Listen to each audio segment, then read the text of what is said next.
Si vous êtes un habitué de Unity, vous avez sûrement l'habitude, pour en tout cas installer les dernières versions de Unity, ou peut-être votre toute première version quand ça a été votre première fois, de passer par l'installeur de Unity en tapant Get Unity Download, de tomber sur cette page, de sélectionner votre version de Unity et de télécharger.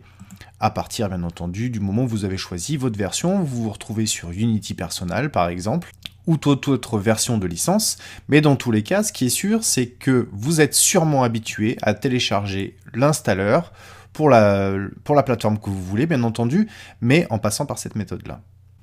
Avec l'arrivée de Unity 2018, ils ont mis en route ce qu'on appelle le Unity Hub, qui est un logiciel qui s'installe sur votre machine et qui va permettre en fait de manager les différentes versions et aussi les différents projets de manière plus souple qu'avant, notamment et surtout, c'est le principal avantage que j'y vois, surtout au niveau en fait de la gestion des composants manquants, comme par exemple le build Android ou le build iOS.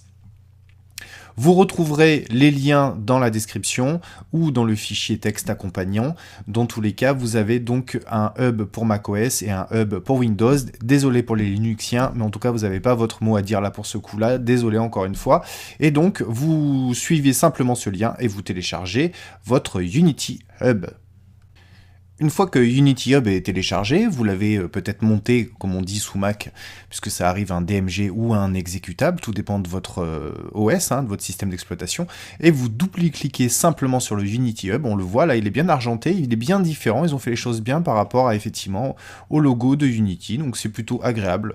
Vous double-cliquez dessus, et à partir de là, en fait, on va pouvoir gérer l'ensemble de nos projets et l'ensemble de tout ce qui est les versions de Unity.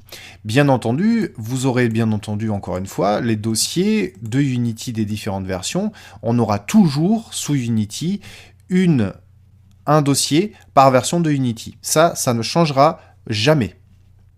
Vous vous posez peut-être d'ailleurs la question pourquoi est-ce que c'est intéressant d'avoir plusieurs versions d'Unity ? Ça va être très très simple. Imaginez que vous commencez votre bijou de jeu vidéo en Unity 2017, d'accord ?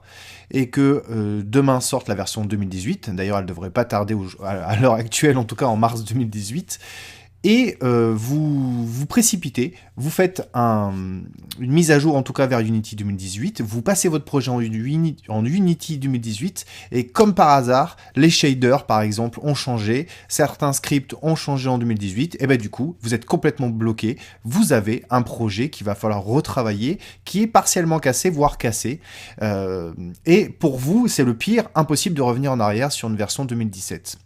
Donc, ou en tout cas compliqué. Donc, surtout, soyez content en fait finalement qu'il y ait plusieurs versions d'Unity plutôt qu'une seule, parce que ça vous permet de gérer votre projet dans une version aboutie, puis ensuite d'aller tester des versions un petit peu plus comme la 2018 justement actuellement en bêta, qui vous permet de faire des tests sur des nouvelles technologies, des nouvelles fonctionnalités, des choses comme ça. Alors, ça n'empêche pas la multitude de dossiers. Par contre, on a l'avantage ici d'avoir une interface dans laquelle on va pouvoir manager beaucoup de choses. Unity Hub dispose principalement de 3 onglets. L'onglet Projects, l'onglet Learn, dont je dirai très très peu de choses parce que c'est en fait des tutos qui sont mis à disposition, ça c'est vraiment pour les débutants. L'onglet Installation. Et là, on a les installations des versions qui sont sur votre machine. Donc vous voyez que du coup, c'est bien plus simple que d'aller chercher dans le répertoire. Actuellement, j'ai juste sur ce nouveau Mac 2 versions, 2018 et 2017.3, ce qui me permet de stabiliser ici, d'avoir mes projets stables, et ici, bien entendu, d'aller faire les tests, puisqu'on est encore sur la B, B qui veut dire bêta. On a la machine, on a les official releases, c'est-à-dire celles qui sont officielles. À l'heure actuelle, vous voyez qu'on n'est que sur le 2017, je vous le répète, c'est en bêta. Et les bêta releases qui sont là, 2017-18.11. J'ai actuellement la .10. Si vous voulez, il suffit de cliquer sur Download et vous aurez donc la 2018.11 qui va s'installer, la bêta.11. Mais attention, je le répète, cela va vous créer un nouveau dossier, évidemment, là-dedans. Si vous ne voulez pas écraser, alors parce que sous Mac ça se passe comme ça, si vous ne voulez pas écraser votre dossier, actuellement il est ici le 2018.10, il faut renommer votre dossier. Donc celui-ci, admettons que je passe en .11, je le renomme en .10, Unity.10, et du coup il va m'installer un dossier Unity dans lequel il y aura Unity.beta.11. D'accord ? Donc attention. Alors sous Windows c'est un petit peu différent parce que vous pouvez choisir l'emplacement. Sous Mac c'est pas le cas. Non seulement on peut donc manager les installations de Unity, mais on peut aussi, bien entendu, manager les installations de projets. Et ça, c'est assez super. On a bien entendu tous les projets ici qui sont là. Vous voyez ici, on va choisir avec quelle version on veut ouvrir ce projet. Vous pouvez changer, évidemment. Je vous déconseille, alors c'est vraiment, normalement c'est cassé, qu'on ne peut pas revenir en arrière, donc attention à ce détail. Donc c'est important de bien aller vers l'avant, mais jamais vers l'arrière. Donc si je veux ouvrir la 2018, tuto 2018, je dois choisir donc quelle est la version de Unity que je veux utiliser. On a ici actuellement par défaut, la version de Unity, c'est 2018 Beta 10.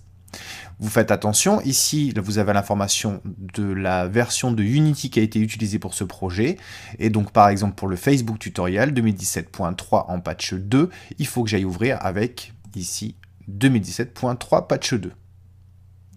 Ce qui est très agréable aussi, c'est que au niveau de votre installation, vous avez vu ici on avait la bêta 10, maintenant on va pouvoir gérer les composants, et ça c'est juste excellent. Avant il fallait relancer cet installeur et refaire la manipulation. Ici je répète, on essaye de tout centraliser, c'est pour ça que c'est le hub, le centralisateur en fait, de tous vos composants. Pour la 2018 bêta 10 qui est installée sur ma machine, je viens juste d'installer le Android Build Support.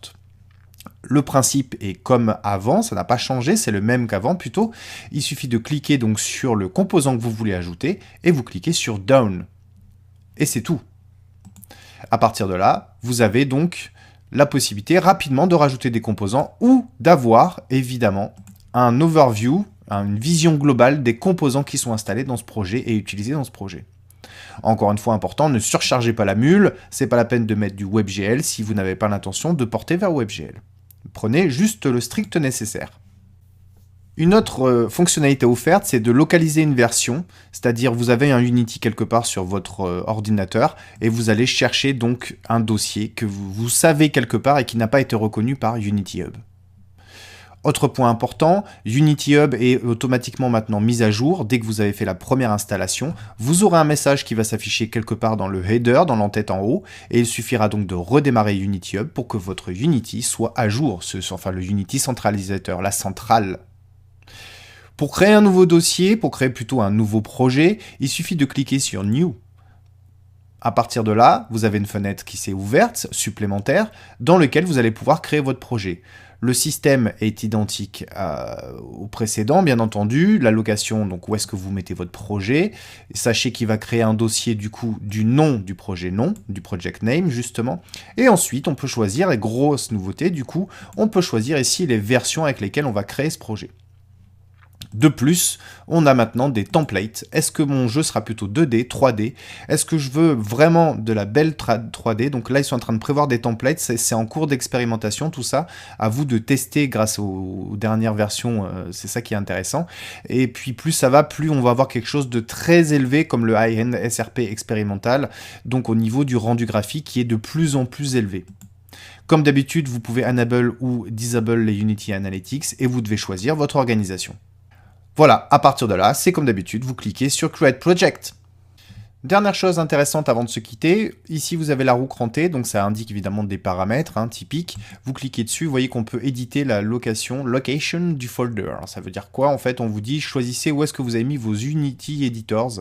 Donc ça veut dire que à l'heure actuelle, je vais pouvoir déplacer mes Unity Editors quelque part d'autre que dans Applications. Et ça serait intéressant, parce que ça permet d'éviter de surcharger. Donc il y a une petite chose ici qui est intéressante.